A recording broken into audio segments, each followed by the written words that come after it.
2022 онд Индонезийн сошиал сүлжээнд нэгэн камерын бичлэг хүчтэй тархаж хүмүүсийг бүрэн зочролд оруулсан юм. Анх харахад тэрхүү бичлэгт онцгой зүйл огт байхгүй мэт санагдана. Нэгэн залуу эрэгтэй уут болон дэрээр дүүргэсэн худалдааны тэргийг түрэн лифтэнд орж ирэх бөгөөд тэнд байсан өөр нэг эртээ маш найрсаг мэдчилж халуун дулаан инээмсэглэл бэлэглэнэ. Иргэн тойрноо харан зогсох тэрээр тун тайван санаа зовох зүйлгүй туйлын амгалан харагдаж байлаа. Энэ бол огт сонирхол татамгүй маш энгийн дүр зураг байсан ч хожим нь аимшигт мэдээ цацагдсны дараа хүмүүсийн анхаарлыг хамгийн их татсан гол зүйл болон хувирсан юм. Учир нь нэгэн залуу эмэгтэй хөнөөсөн хэрэгт нэг эрэгтэй баривчлагдсан бөгөөд энэхүү лифтний бичлэг нь хэргийн гол нотлох баримтуудын нэг болсон байв. Худалдааны тэрэг төрж яваа нөхөрсөг харагдах тэр хүн зүгээр нэг хог гаргаж хайж байсангүй. Тэрээр тэрхүү барилгаас өөрийн дотны найзын цогцсыг тээвэрлэн гаргаж байсан юм. Өнөөдөр бид Индонез улсыг тэр жигтэн зочирдуулсан инээмсэглэлийн цаадах аимшиг төрхийг илчилсэн Рудольф Тобингийн хэргийн талаар ярих болно. Хэргийн аимшиг дүр нь 2022 оны 10 сарын 17-ны 21 цаг 30 минутын үед эхэлжээ. Хоёр эрэгтэй Индонезийн Бекаси хотын Калималан гудамжаар машинтай явж байв. Замд явж байхдаа машины нэг дугуй нь асуудалтай болсон мэт санагдсан тул тэд Бекаяо хурдны замын доор машинаа зогсоожээ. Бууж шалгаж үзэхэд дугуй нь үнэхээр хагарчихсан байсан бөгөөд орой болсон байсан тул зам дээр бараг хүнгүй эзгүй байлаа. Тиймээс залуус дугуйгаа өөрсдөө солиод цааш явахаар шийджээ. Дугуйгаа сольж байхдаа тэд замын хажууд нэгэн том хар гэлгарут байхыг анзаарсан байна. Тэр хавийн хурдны замын доогуур хүмүүс барилгын хог болон хуучин тавилга зэрэг янз бүрийн зүйлсээ хууль бусаар хайдаг байсан тул тэд үүнийг зүгээр л нэг хог байна гэж боджээ.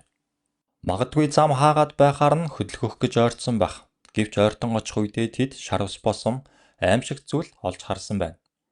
Уудны амсрын завсраар хүний хөлийн хуруунууд зохиж байлаа. Сандарсан залуус тэр даруйда цагдаагийн байгууллагад мэдэгджээ. Цагдаа нар ирж бүсийг хамгаалтанд авч зогцыг шалгахад 30 гаруй насны залуу эмэгтэй байв. Нүрэндээ хүнд гэмтэлтэй хүзүүндээ боомлуулсан гүн улмөртэй байсан ч тухайн үед хэн болохыг нь шууд тогтоож чадаагүй юм. Мэдээж хэрэг олон хүн зорчдог замын хажуугаас цогцос олсон нь улс орон даяар томоохон мэдээ болсон ч Индонезийн ард түмнийг хамгийн их цочирдуулсан зүйл бол алуурч нь хэн байсан бэ гэдэг асуулт байв. Түүний бүтэн нэрийг Кристиан Рудольф Мартихи Тобин гэдэг байлаа. Рудольф бол хизээж гаднаасаа догшин гэмт хэрэгтэн шиг харагддаг хүн биш байв. Хүмүүсийг өөрөөсөө болгоомжлуулах төрлийн хүнч биш.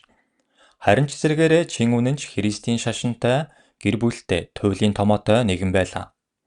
Тэрээр тусгай хэрэгцээд хүүхдүүдтэй ажилдаг терапевт сэтгэл засалж байснаас гадна орон нутгийн сүмийн залуу пастор байсан юм.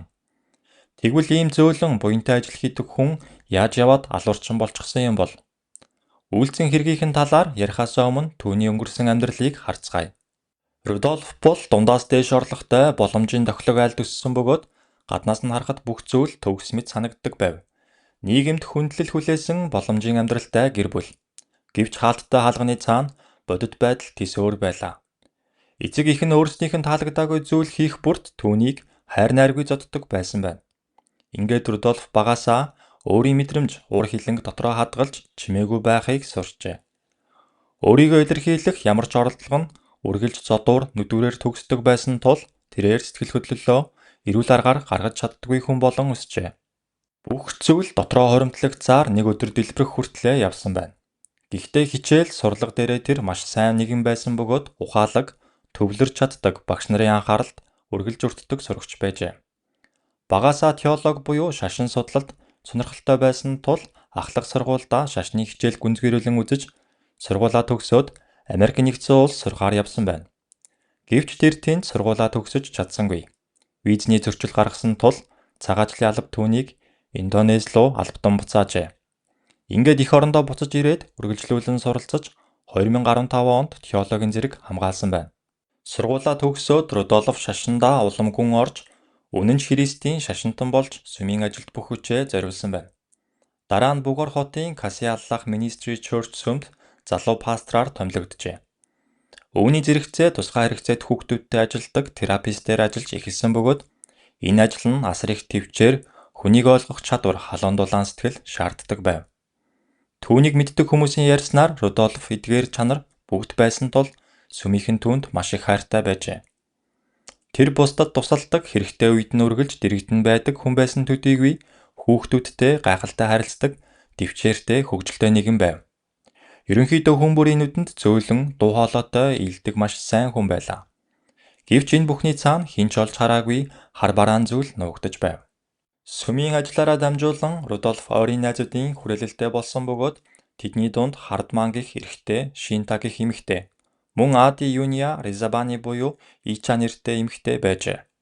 Тэд зүгээр нэг танилуд биш, хамт ажилдаг, хамт залбирдаг, хамт цагийг өнгөрөөдөг маш дотны найзууд байв. Тэр үед Рудольф шашны сэдвтэй подкаст, сошиал медиа контент бүтээж эхэлсэн бөгөөд найзууд нь түүнд идэвхтэй тусалдаг байлаа.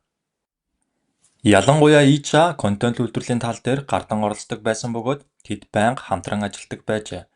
Гаднаас нь харахад энэ бүхэн эрүүл, бие биенийгээ дэмждэг найз нөхдийн хүрээлэл шиг харагддаг байсан ч хэн ч Рудольфын дотор олон жилийн туршид хуримтлагдсан өс хонзон байгааг мэдээгүй юм.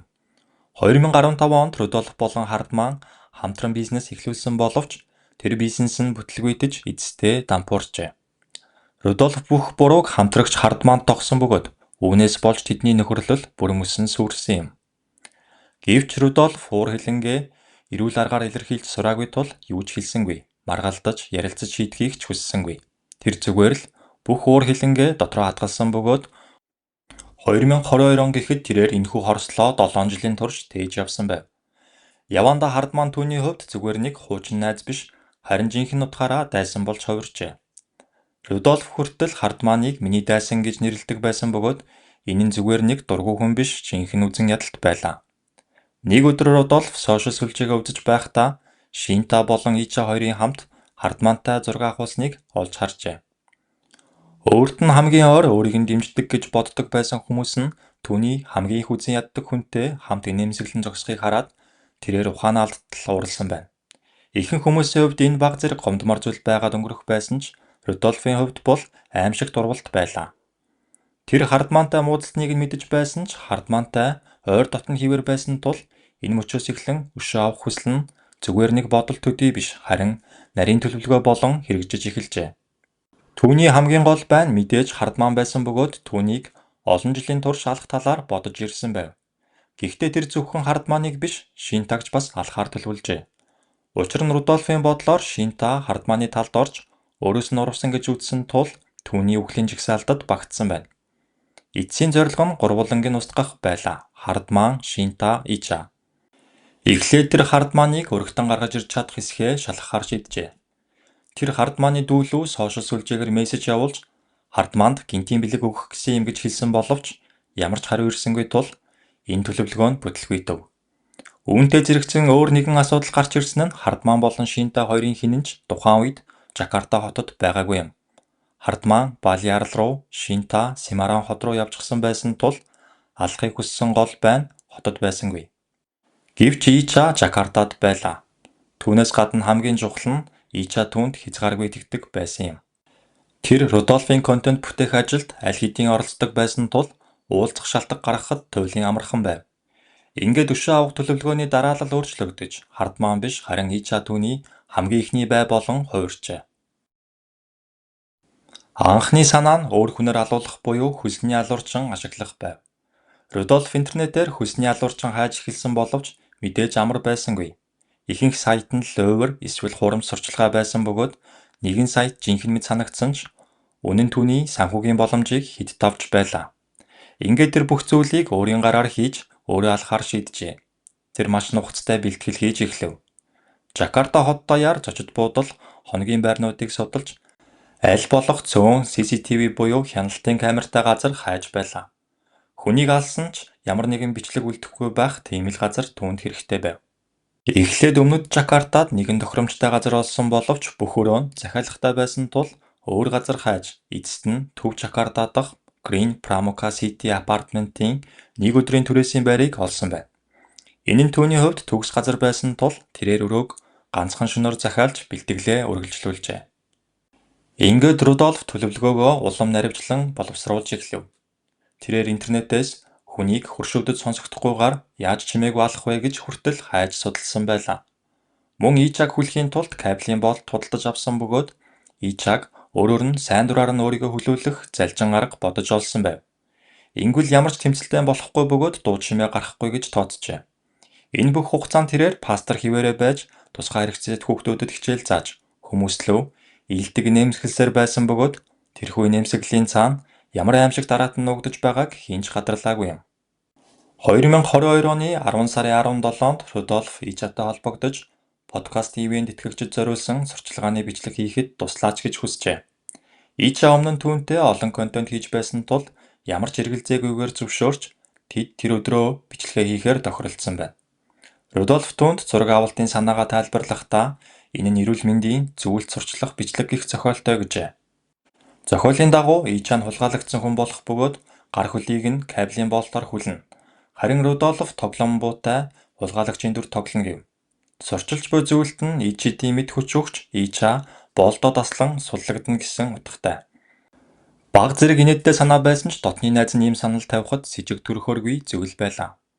Тэд үдээс хойш өрөөнд орж ирээд Рудольф зураг авах өнцөг хааж байгаа дүр үзүүлэн камераа оролдож байгаад Ичагийн гар хөлийг хүлж туршилтын зураг авалт хийжээ. Удалгүй дахин хүлсэн бөгөөд энэ удаад тэрээр Ичад өнөндөрхөө харуулсан байна. Сурчлагын бичлэг гэдэг бүхэн худал зүйл байсныг мэдсэн Ича асар их зочирдож айж эхэлжээ. Тэр өөрийгөө суллахыг оролдсон боловч энэ нь Рудольфыг улам уурлуулж тэрээр Ичагийн нүрэлүүн хүчтэй алгадаад чимээгүй бай гэж хашгирсан байна. Ича айсандаа дуугүй болоход Рудольф олон жилийн турш дотроо хадгалсан бүх гомдол уур хилэнгээ гаргаж эхэллээ. Тэрээр хардмааны тухай, Шинтагийн тухай, өөрийгөө хэрхэн урвагдсан гэж мэдэрч байснаа бүгдийг нь уурсан ярьсан байна. Ича хүлээдээ яаж чадахгүй байх үед нь Рудольф түүний утсыг авч мобайл банкны аппликейшнийг нээгээд пин кодыг нь хэлхийг шаарджээ. Тэгээд Ичагийн данснаас 19.5 сая рупия буюу ойролцоогоор $1200 шилжүүлсэн бөгөөд тэрхүү мөнгө нь өөрийнх нь биш харин түүний эхнэр Кристина Мартагийн данс руу орсон байлаа. Дараа нь Рудольф Ичагаар гэр бүл рүү нуцтуулж яралтай данслуу минь дахиад 10 сая рупия шилжүүлээч гэж хэлүүлэхийг шаарджээ. Охиндоо юу тохиолдож байгааг мэдээгүй гэр бүлийнхний сандарч мөнгийг тэр даруй шилжүүлсэн байна. Тэдний хайртай охин тухайн мөчид нэгэн орон сууцанд хүлээдээ сууж хэдхэн минутын дараа үхэлтэд нүр тулах гэж байхад эцэг эх нь өөрийн мэдлгүй охиныг нь хөнөөх гэж буй алуурчинд мөнгө илгээж байсан юм. Үүний дараа Рудольф Ичагийн аманд даавууж ихэж бөглөөд дээрээс нь хар өнгийн наалддаг туузаар амийг нь бүрэн битүүлжээ. Тэгээд унтлагын өрөөноос гарч зочны өрөөнд очин телевизийн өмнө сууж хэсэг хугацаанд бодсон байна. Хожим цагдаа нарын мэдээлснээр энэхүү хугацаанд тэрээр Ичаг заавал алах хэрэгтэй эсэх талаар эргэлзэн бодож суусан гин. Хэсэг хугацааны дараа тэрээр дахин өрөөнд орж Ичагаас хэрв чамайг сулалвал машинд очиход орилох уу хэмээн асуухад Ича толгоос ихсэрч үгүй гэсэн тохио өгчээ. Гэвч Рудольф түүнд итгэсэнгүй. Тэрээр чи худлаа ярьж байна. Өмнө нь намайг уучлана гэж хэлсэн мөртлөө цагдаад мэдэгдэх гэж байсан. Боломж алдвал намайг шууд бариулна гэж хэлээд үргэлжлүүлэн эхнэр хүүхдээс минь өөр та нар л надад байсан. Гэхдээ та нар намайг тэгж харддаггүй хэмээн гомдлсон байна. Ингээд тэр Ичаг орон дээр түлхэн унгаж амьсгалахаа болон биеийн бүрэн хөдөлгөөнгүй болтол нь хүзүүг нь хайр найргүй боомлжээ. Дараа нь Рудольф үнэхээр нас барсан эсхийг шалгахын тулд хамрынхан доор хуруугаа тавьж үзээд Ича нас барсныг баталгаажуулсан байна. Энэ мөчид бодит байдал түүнд иргэн ирж одоо зохицыг яаж нуух вэ гэсэн том асуудал тулгарчээ. Одоо Рудольф зохицыг яахаа шийдэх хэрэгтэй болов. Тэрээр энд ирэхдээ том гэлгарууд авчирсан байв. Түүнийг анхнаасаа Ичаг хөнөөгөөд зохицыг нь хийх гэж авчирсан уу эсвэл зүгээр бичлэгийн хэрэгсэл өөр зүйл хийх гэж авчирсан уу гэдгийг мөрдөн байцаалтаар яг тогтоогдоогүй юм. Ямар ч тач тэрээр Ичагийн амийг хөнөөснийхөө дараа өнөөх удантаа зохицыг нь хийж хар наалддаг туузаар сайтар битүүмжлээд худалдааны тэргэн дээр очиж дээрээс нь хид хідэн дээрээр бүтээжээ. Мөн Ичагийн эд зүйлсийг нэг бүрчлэн шалгаж үн хүрэх бүхнийг буюу зөөврийн компьютер, гар утас, ATM карт, бэлэн мөнгө, алт өмнөд идэлгээд авч болох бүх зүйлийг дээрэмдсэн байв. Оройн 19 цаг 25 минутын үед тэрээр худалдааны тэргээ түрэн коридороор явж лифт рүү дөхөж очсон бөгөөд энийн дараа нь дэлхийд даяар дарахсан өнөөх CCTV бичлэг байлаа. Тэр маш их баярлсан, сэтгэл нь хансан мэт харагдаж байв. Лифтэнд өөр нэг хүн аль хэдийн суусан байсан бөгөөд Рудольф дотогш ормогцоо түн лүү харан инээмсэглэн мэдчилжээ.